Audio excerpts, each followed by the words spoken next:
gente, como é que eu vim parar aqui? Eu tava em casa assistindo uns filmes de Canibal Assassino, levantei pra ir no banheiro e agora eu tô num bosque? O que é isso?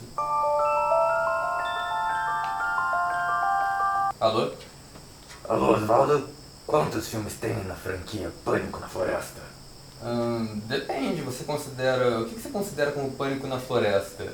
Porque a gente tem os Pânicos na Floresta, a gente tem Floresta do Mal, que é o nome errado na tradução, tem filme do Pânico na Floresta que não é do Pânico na Floresta. São vários filmes, mas eu diria que tem uns 6 ou 7. Quem é você? Por que você tá me ligando e perguntando curiosidades aleatórias de filmes de terror? Pô, gente, por que o Pânico tá... Ah, entendi. É Pânico na Floresta. Entendi. Que merda de piada.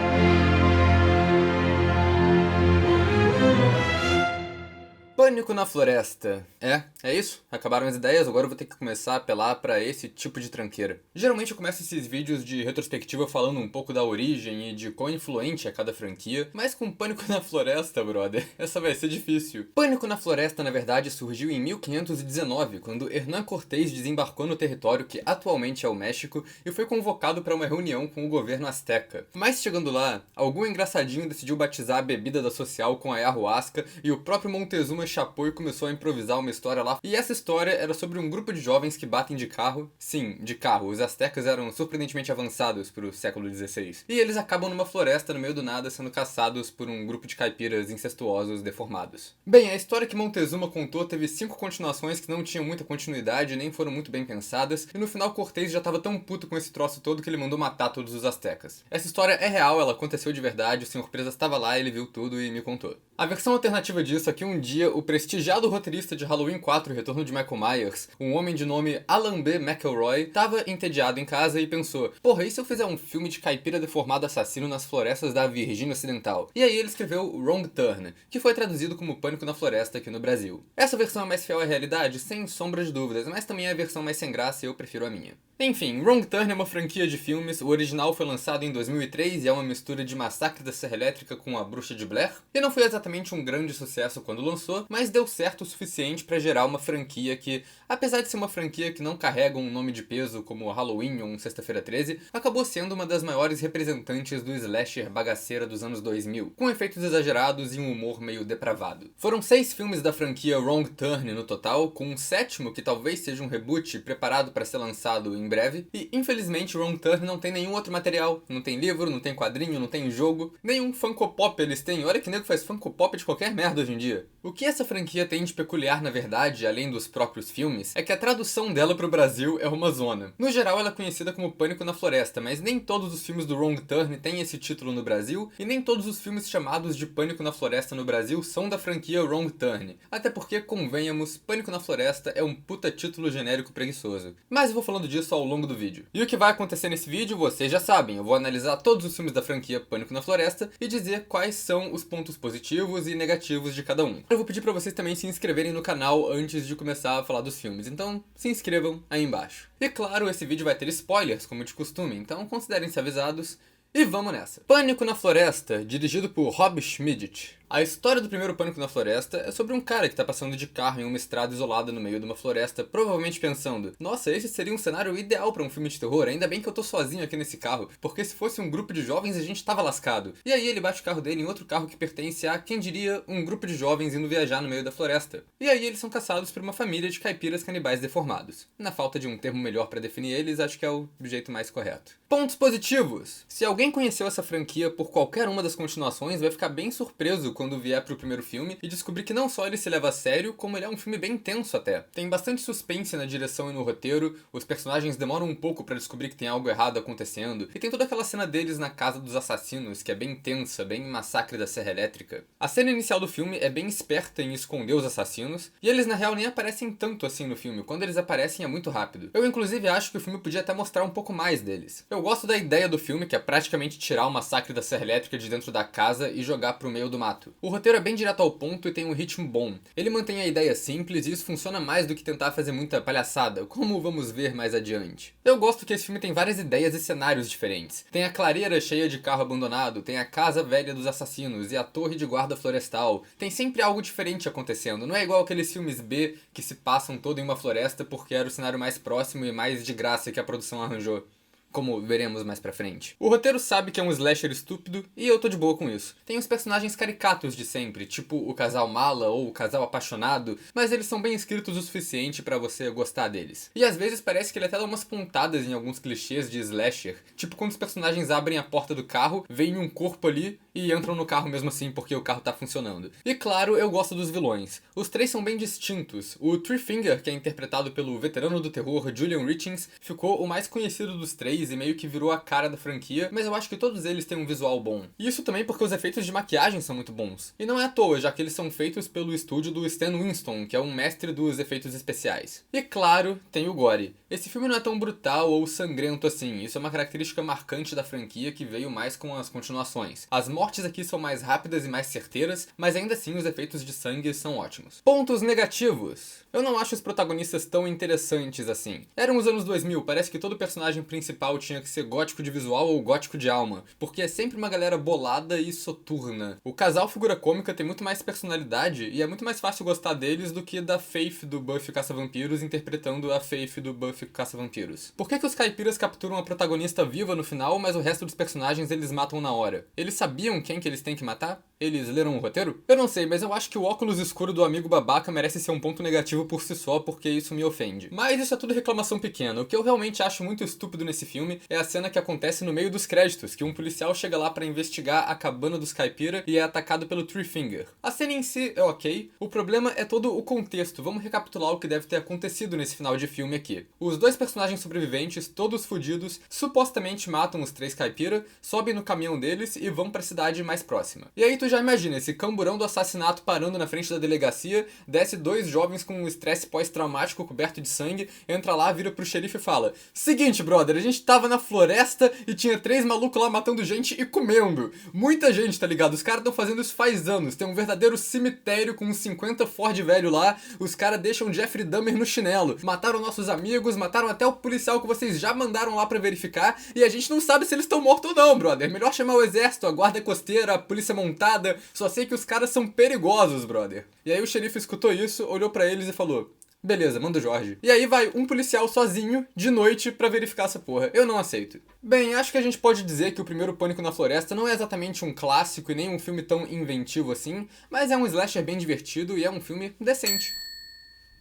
E agora, irmão, agora é que a parada começa a ficar complicada em território nacional, porque os tradutores decidiram que eles precisavam de uma continuação. Então eles pegaram um filme de terror qualquer e chamaram de Pânico na Floresta 2. O nome desse filme originalmente é Timber Falls, e tirando o fato de se passar numa floresta, ele não tem nada a ver com o Pânico na Floresta. Eu não tinha obrigação de falar desse filme aqui, porque ele nem é da franquia mesmo, mas eu gosto de uma tranqueira, então lá vai. Pânico na Floresta 2, Timber Falls, dirigido por Tony Tony o quê? Timber Falls é sobre um casal que decide fazer uma viagem pra fazer umas trilhas no meio do mato. Até aí beleza, começou bem. A parada fica feia mesmo quando eles acabam sendo capturados por um casal super religioso que tá sequestrando casais jovens, porque eles querem obrigar esse pessoal a ter um filho, mas só depois do casamento, então eles casam eles primeiro. Por que isso? Porque os sequestradores não conseguem ter o próprio filho e eles estão punindo esse casal mais jovem por, sei lá, ser jovem e herege e não ir na paróquia ou qualquer outra palhaçada dessa. Pontos positivos! Pra não dizer que esse filme é uma desgraça sem tamanho, a direção aqui é minimamente decente. Os atores também são bons, quer dizer, considerando o material merda que eles tinham pra trabalhar. Cara, o Nick Searcy tá nesse filme, coitado. O maluco fez todas as temporadas de Justified, uma das minhas séries preferidas, mas ele não escapou do Timber Falls. Esse filme às vezes é bem engraçado não propositalmente. Eu ri muito alto da cena de casamento forçado, que era pra ser uma cena tensa, só pela estupidez da situação como um todo. É esse tipo de filme, sabe? A trama é tão idiota que você tem que rir. Por que esses caras só não adotam uma criança? Não é um processo mais fácil e menos demorado do que esperar um casal jovem e pecador o suficiente passar por essa trilha depois torturar eles até eles concordarem em se casar e a ter um filho, um processo que vai demorar pelo menos 9 meses e que tem várias chances de dar merda, porque tem gente procurando essas pessoas sequestradas. Então eles podem ser descobertos e os sequestradores nem sabem quem essas pessoas são. Às vezes eles são inférteis também, ou às vezes a moça já tá grávida, que é o que acontece no filme. Sério, nada faz sentido no plano deles e porra, esse filme é tão ruim que eu tô falando mal dele nos pontos positivos. Pera aí, deixa eu trocar. Pontos negativos. O filme tem todos os jumpscares mais óbvios que você pode imaginar. O assassino sutil, o papagaio de pirata, tem tudo aqui, ninguém tá surpreso com isso. Voltando sobre como a trama é estúpida, esse filme tenta ser metade thriller psicológico e metade torture porn, mas ele acaba sendo nenhum nem outro. Ele é só chato mesmo. Quer dizer, nem tortura tem direito, na real. O que esses vilões mais fazem é monólogo religioso nonsense. Sério, esse filme me deu uma saudade dos caipiras do filme anterior, porque pelo menos tudo que eles falavam era "Ah!" e tentavam arrancar sua cabeça. Eles não eram igual esses tagarelas murmurando uns diálogos meia boca por horas e horas e horas. É aquele clássico filme que surgiu pós-remake do Massacre da Serra Elétrica e tenta bater nos mesmos elementos. O guarda florestal, que parece do bem, mas na real é um psicopata, é uma versão diluída do xerife Hoyt. E o filho deformado, que nunca é muito explicado e parece uma versão muito mais tosca do Leatherface.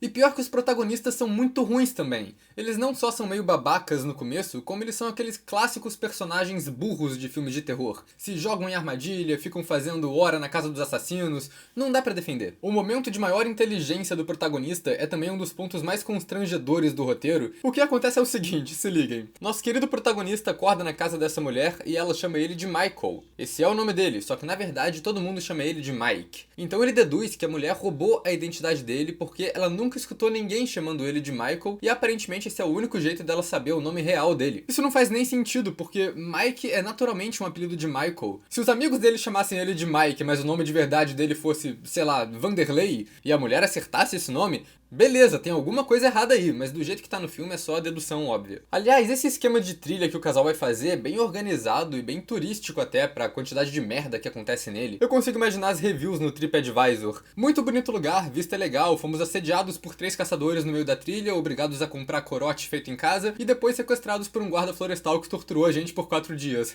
LOL. Mas a vista valeu a pena, 4 estrelas. Esse filme é uma desgraça sem tamanho.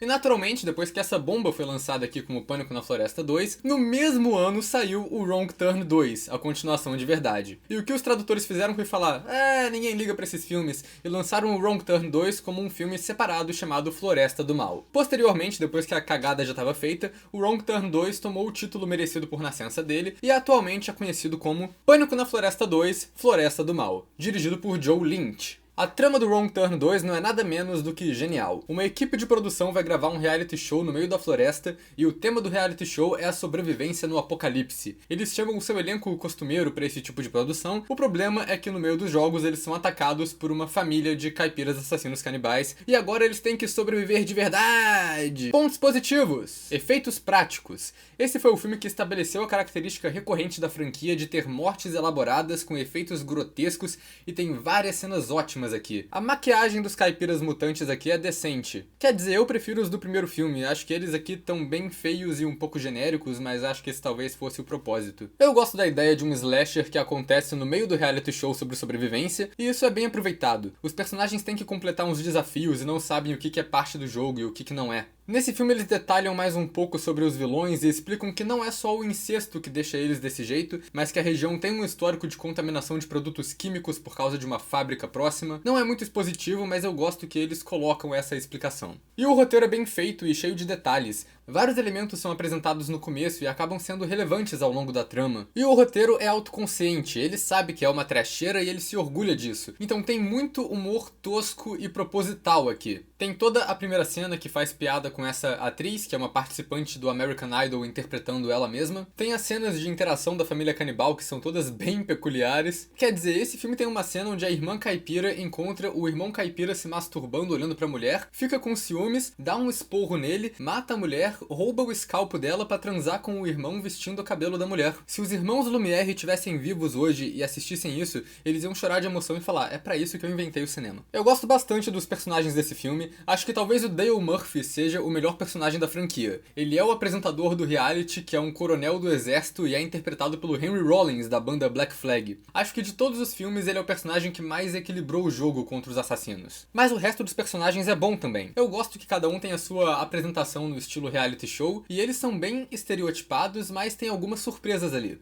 A personagem da Mara é o molde perfeito de Final Girl do filme. Tem todo um arco de personagem dela começar a superar desafios e acreditar em si mesma. Você acha que ela vai ser a protagonista, mas aí ela leva uma machadada na cabeça e morre bem rápido na trama. A protagonista e Final Girl de verdade, na real, é a gótica obrigatória dos anos 2000. Mas ela também tem um bom arco de personagem aqui, que ela começa bem individualista, mas no final decide voltar pra ajudar os amigos. Do mesmo jeito, o personagem do Jake parece que vai ser o estereótipo do atleta estúpido e tarado, mas ele na real é um dos personagens mais inteligentes do filme, e ele fica puto quando o diretor tenta forçar um romance entre ele e a menina fútil. E eu gosto também da direção do filme, acho que ele mistura bem os elementos de filme de terror com as técnicas de reality show. Fica parecendo um found footage menos cansativo, que alterna entre a gravação do filme e a câmera dos próprios personagens, o que às vezes até que constrói um suspense bem maneiro. Pontos negativos. O filme pode até ser legal, mas eu não perdoo um filme sério que usa Impact nos créditos iniciais. Essa é fonte de meme. Quem diabos usaria Impact voluntariamente? A família de canibais desse filme sai do nada e não tem muita continuidade com o filme anterior. Eles forçam o Three Finger aqui em algumas cenas, mas ele fica meio deslocado. E aliás, nesse filme ele toma um tiro de espingarda queima-roupa e sobrevive de boaça. Eu não entendo como ele ficou tão imortal do nada. Falando em família de canibal, no final desse filme acontece uma cena de jantar macabra que é igual ao Massacre da Serra Elétrica e que me deu uns flashbacks de guerra aqui, porque, sério, se eles tivessem tirado um vovô canibal ali, eu acho que eu tinha parado o filme porque eu não aguento mais ver essa mesma cena. E claro, os efeitos digitais desse filme são muito ruins. Aparece uma flecha de CG que não alinha direito consigo mesma, ou pior ainda, o arquivo PNG de um machado flutuante que acerta a cabeça da personagem. É bem constrangedor. Mas olha, considerando tudo, acho que Pânico na Floresta 2 talvez seja o filme mais criativo e meu preferido da franquia. Talvez seja meu slasher dos anos 2000 preferido, eu não ligo, me processa. Depois dessa confusão de títulos com a parte 2, os próximos filmes ficaram tendo múltiplos nomes, então Wrong Turn 3 acabou sendo conhecido como Pânico na Floresta 3, ou Floresta do Mal, Caminho da Morte, dirigido por Declan O'Brien. A trama de Pânico na Floresta 3 é sobre um transporte de prisioneiros que está passando pela floresta quando eles são atacados pelo Three Finger. O ônibus bate e os prisioneiros agora estão na floresta, acorrentados e sendo caçados pelo canibal que está matando geral de jeitos mirabolantes. Pontos positivos. Como de costume, os efeitos práticos de morte aqui são bons. Eu gosto da cena de introdução do filme, com um grupo de amigos fazendo rafting e depois sendo morto. Esse filme deixa bem claro que o Three Finger virou o vilão principal e o elemento mais reconhecível aqui. A maior parte do filme ele tá sozinho caçando um grupo bem grande. E eu gosto como a situação é diferente, a estratégia dele é diferente. Ele não sai batendo de frente com a galera na floresta. Esse filme é muito mais baseado em armadilhas e em ataques oportunos, e eu gosto disso. Apesar dele ser um contra vários, ele é uma ameaça crível. Apesar da execução não ser tão interessante, eu gosto da ideia geral. Um grupo de prisioneiros na floresta sendo caçado, com um diferencial de que eles estão todos acorrentados uns aos outros. É um jeito de fazer um filme diferente da franquia, sem ficar na mesmice de grupo de jovens entra na floresta, etc, etc. Esse filme tem uns elementos que estabelecem uma continuidade legal com os outros dois, o que é bem notável porque continuidade é uma coisa que essa franquia só ignora completamente daqui pra frente. A torre queimada do primeiro filme é uma parte importante da trama aqui, e o bebê da família assassina que nasce no segundo filme aqui aparece como um adolescente. O que é meio peculiar, porque isso infere uma passagem de tempo bem maior do que os 2 anos que separam o lançamento entre os dois filmes. Então eu acho que, teoricamente, Pânico na Floresta 3 se passa no futuro pra época. Então, olha só, isso não muda em nada. Pontos negativos. Como também é característico da franquia, os efeitos de computação gráfica aqui parecem algo entre uma apresentação de PowerPoint e um desenho animado. Sério, olha a cena que o maluco é cortado em 3. Isso é horrível, parece um live action de Happy Tree Friends. Eu geralmente uso a expressão fazer o Alien 3 aqui nas retrospectivas para indicar uma continuação que mata os protagonistas do filme anterior sem muita cerimônia. No caso de Wrong Turn 3, ele é um pouco mais literal em fazer o Alien 3. Ele faz um filme que tem uma temática de prisão que a maioria dos personagens é um monte de gente desagradável, igual com quem eu não me importo. E esse acaba sendo um filme do Pânico na Floresta que foca mais em discussões e no acordo entre esse monte de personagem sobre quem vai ficar com qual parte do dinheiro que eles acharam na floresta, e eu só ficava me perguntando, cadê os caipira assassino? Eu especialmente acho os dois protagonistas aqui muito ruins. Um deles é o pior guarda de prisão do mundo, ele é muito lento pra reagir e acaba sendo constantemente desarmado. O outro é o prisioneiro, que é um soldado inocente que quer mostrar que é do bem, mas fica 70% do filme parado no fundo igual um 2 de paus enquanto acontece alguma coisa na frente dele, então ele é só tipo blasé. Esse também é aquele tipo de roteiro que quer mostrar como a floresta é confusa e o protagonista é o único que sabe andar por lá, ele tem que guiar todo mundo, mas toda vez que os personagens se separam, eles conseguem se encontrar de novo sem problema nenhum. muito rápido. O final desse filme é uma das piores coisas que eu já vi, e ele consegue estragar o pouco de desenvolvimento que esses dois personagens principais têm. O guarda ao longo do filme vai desapegando do dinheiro, mas no final ele volta pra pegar tudo porque sim, e o soldado que foi revelado ser um cara do bem o tempo todo, coincidentemente vai lá ao mesmo tempo e mata ele com uma flecha, porque sim. É bem estúpido. Olha, esse filme tem umas ideias boas até, mas no geral eu só achei ele meio chatinho mesmo. Igual o Massacre da Serra Elétrica 3 é aquele tipo de filme que a floresta é de graça, vamos gravar lá. Pânico na Floresta 4, Origens Sangrentas, ou também conhecido como Pânico na Neve, dirigido por Declan O'Brien. E depois de fazer um filme que praticamente mata todo mundo que é relevante pra franquia, o que a gente faz agora? Uma história de origem, óbvio!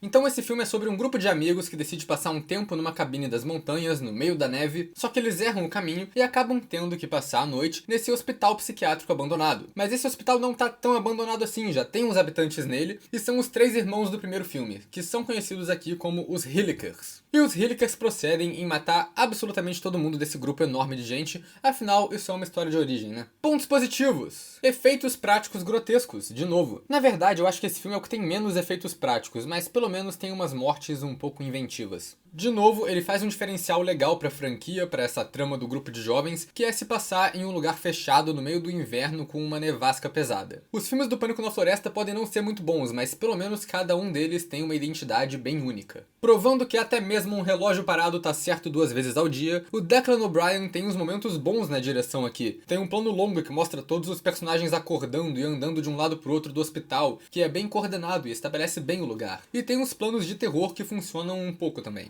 Pontos negativos. A trama desse filme foi copiada sem vergonha nenhuma de Presos no Gelo, que saiu uns bons 5 anos antes desse filme, e é um slasher bem melhor, diga-se de passagem. O maior termômetro para identificar quando o roteirista ficou sem ideia é a trama de hospital psiquiátrico. Ainda mais quando é uma história de origem, porque é a coisa mais óbvia que você pode pensar. Tu pode só jogar qualquer personagem no hospital psiquiátrico e fazer a mesma história de origem genérica e desinteressante pra ele, porque é o que acontece. Porque sério, os Hillikers não tem tanta caracterização assim. É só o visual característico de cada um com a sua deformidade. Isso é o máximo de história de origem que dava pra tirar deles. Explicar como o Three-Finger só tem 3 dedos. E esse filme explica tudo como automutilação na primeira cena. Na verdade, a história de origem aqui é uma mentira, porque ela acaba em 10 minutos e o resto é só um filme genérico. Esse filme tem um problema clássico de histórias de origem. Os 3 vilões estão vivos no filme original, então a gente sabe que eles sobrevivem a essa trama, o que significa que os protagonistas provavelmente vão morrer e nunca tiveram uma chance. Mas pra ser um pouco justo, nesse filme não faz tanta diferença assim, porque acho que ninguém assiste Pânico na Floresta pelo suspense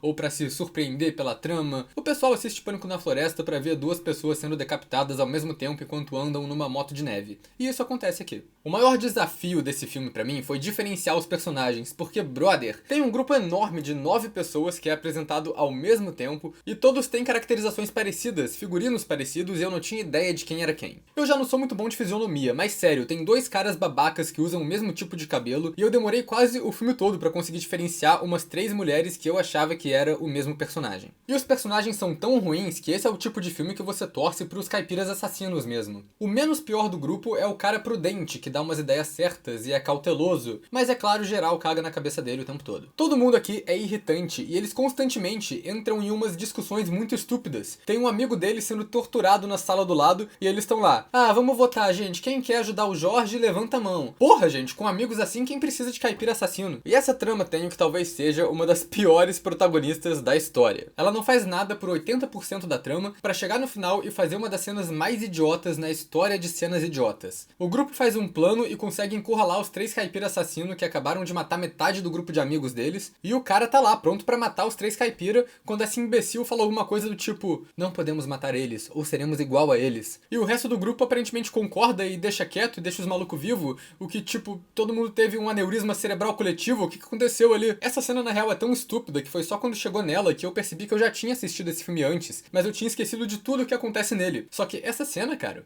essa cena é inesquecível. O pior é que, apesar de tudo, eu achei esse filme divertido só pela confusão mental e as mortes aleatórias. Foi um grande desafio pra mim assistir e entender quem era quem e o que tava acontecendo, e foi um filme desafiador. Acho que talvez seja o melhor dos filmes do Declan O'Brien da franquia. Então é isso daí.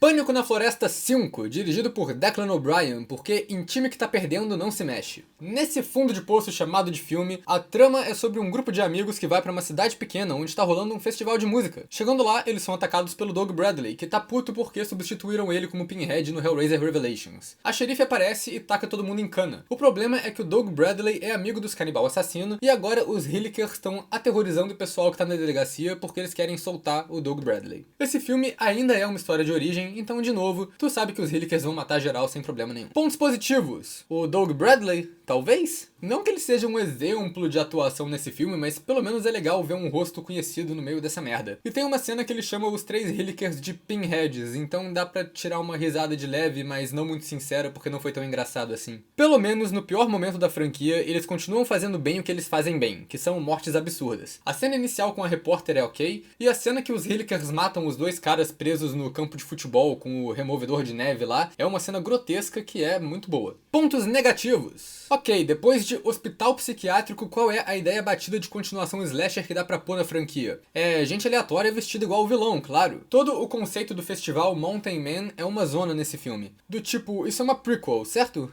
Então a cidade já tem fama de ser uma cidade com assassinatos e as pessoas meio que já se vestem com o visual exato dos Hillikers. E isso é uma coincidência. O pior de tudo é que as pessoas vestidas de assassino nem são tão relevantes pra trama assim. Nem aquela cena clássica da polícia prendendo a pessoa errada acontece. Esse festival todo só é relevante pra ter uma desculpa pra cidade estar vazia e os Hillikers poderem atacar a galera sem problema e sem testemunha. E olha, essa cidade tá vazia mesmo, porque acontece gritaria e assassinato no meio da rua e não aparece um transeunte ali. E realmente é porque não tem mais gente. A cidade inteira foi pro festival de rock, brother. Até quem não gosta de rock foi. Todo mundo foi liberado do trabalho. Todos os adultos, velho, criança, cachorro, rico, pobre. A cidade toda tá vazia porque foi todo mundo pro festival. E pra complementar isso, esse cenário todo é uma das cidades cenográficas mais falsas que eu já vi. Aliás, esse filme termina com um massacre acontecendo na cidade. Mataram até a xerife, a delegacia pegou fogo. Aparentemente geral cagou. Tu imagina que quando chegasse no primeiro e no segundo Pânico na Floresta, os Hillikers já seriam alvo de busca do FBI e ia estar o pessoal do Criminal Minds lá caçando eles por essa merda. O personagem do Doug Bradley é bem insuportável. Era pra ele ser o cara malvado, o mestre do crime, criar toda a tensão da cena, mas ele é só chato mesmo. Ele fica o tempo todo falando que todo mundo vai morrer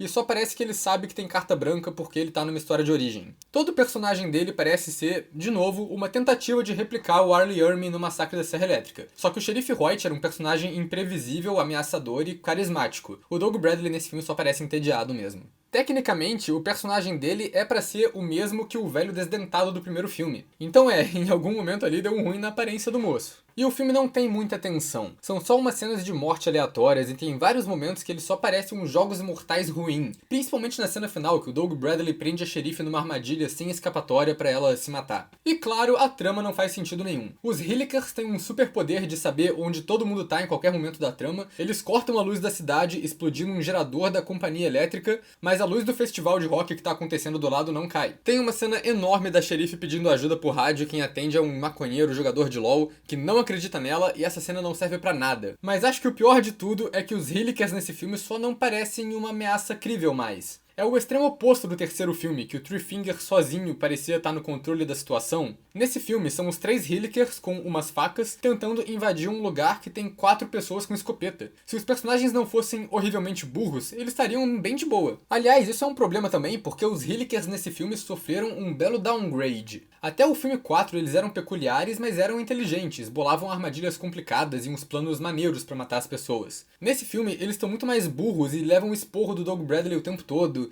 E o pior é que isso é do mesmo escritor e diretor dos filmes anteriores, ele só quis zoar com os próprios personagens de sacanagem mesmo. Mas o pior de tudo, o mais imperdoável desse filme, é a maquiagem dos Hillikers que tá constrangedora de ruim. Cara, isso não parece um rosto deformado, parece uma máscara de Halloween barata. Dá pra ver a boca dos atores por baixo da máscara. Os Hillikers nesse filme estão parecendo aqueles ladrões que se vestem de meninas superpoderosas, tá ligado? Isso é um lixo. Esse filme é tão ruim que Nietzsche disse: quando você encara o abismo te mostra Pânico na Floresta 5.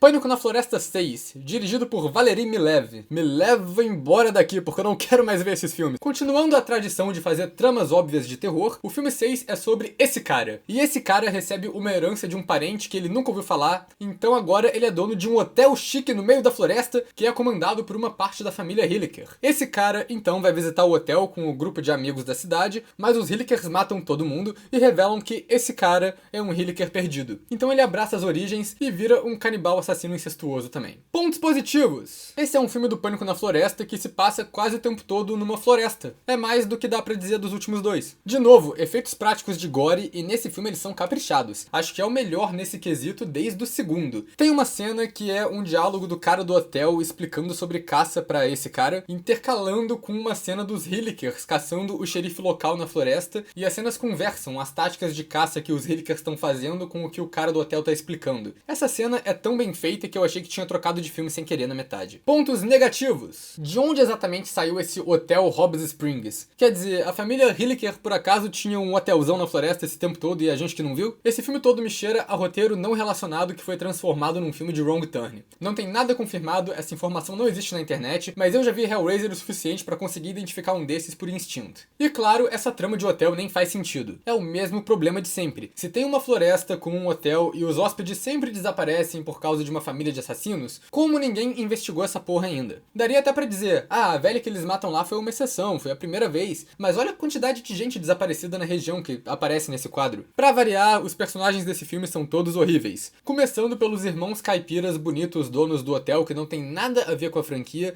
e são os principais vilões desse filme por algum motivo. E tem o protagonista também. Esse cara é um bosta e todos os amigos que ele leva pra lá são pessoas horríveis. Tem o casal que é só filha da puta e literalmente ladrão, e tem os dois amigos que são assediadores agressivos e, porra, de novo, se eu fosse esse cara e tivesse esses amigos, eu ia escolher ficar com os caipira também. Esse filme tem o exato mesmo dilema de personagem que Massacre da Serra Elétrica 3D. Em um dia, o protagonista esquece tudo que ele aprendeu sobre conviver em sociedade e vira um assassino canibal porque, sei lá, porque tá no sangue dele ou qualquer coisa dessas. Eu, na verdade, encontrei com o Rousseau na rua de novo e ele falou: Massacre da Serra Elétrica 3D é uma merda, por que fizestes isso comigo, Osvaldo? E aí eu respondi: então, tu quer ver um pior? Ele falou: manda brasa. E o pior desse cara é que fica o começo do filme construindo um passado sombrio, misterioso, mas aí revela que é só uma história genérica que ele perdeu dinheiro em Wall Street e é bem sem graça. E de novo, eu não sou muito bom com fisionomia, mas tem uns 2 ou 3 caras iguais nesse filme e de novo eu tava confuso de quantas pessoas tinham nesse grupo. Não ajuda que além do visual de todo mundo ser igual, eles também não têm personalidade nenhuma, então é realmente difícil de diferenciar. A maquiagem dos Hillikers nesse filme segue sendo um lixo completo, igual nos filmes anteriores, e isso é deprimente. E de novo, os 3 vilões principais da franquia são piorados. Nesses filmes eles estão sempre levando esporro de gente aleatória, eles não têm nada de estratégico, eles só são burros e impulsivos. É muito difícil acreditar que aqueles caras ameaçadores do primeiro filme, que davam a impressão de uns malucos fortes e perigosos, viraram esses 3 palhaços que são quase uma figura cômica assassina bizarra. Acho que eles são o pior caso que eu já vi de evolução de assassino durante a franquia. E claro, a direção desse filme é horrorosa e incompreensível. Tem câmera tremida pra cacete, a fotografia é uma zona que às vezes não dá pra ver direito o que tá rolando, e tem até uns momentos aleatórios de found footage. Um dos personagens tem uma GoPro, e às vezes eles colocam o ponto de vista da câmera. Mas ao contrário da estética do segundo filme, isso nunca é relevante aqui por motivo nenhum, e é completamente inútil. O pior de tudo é que esse filme é horrível, mas eu acho ele uma melhora considerável na franquia depois dos filmes do Declan O'Brien. Não é um filme bom, mas pelo menos dá pra divertir.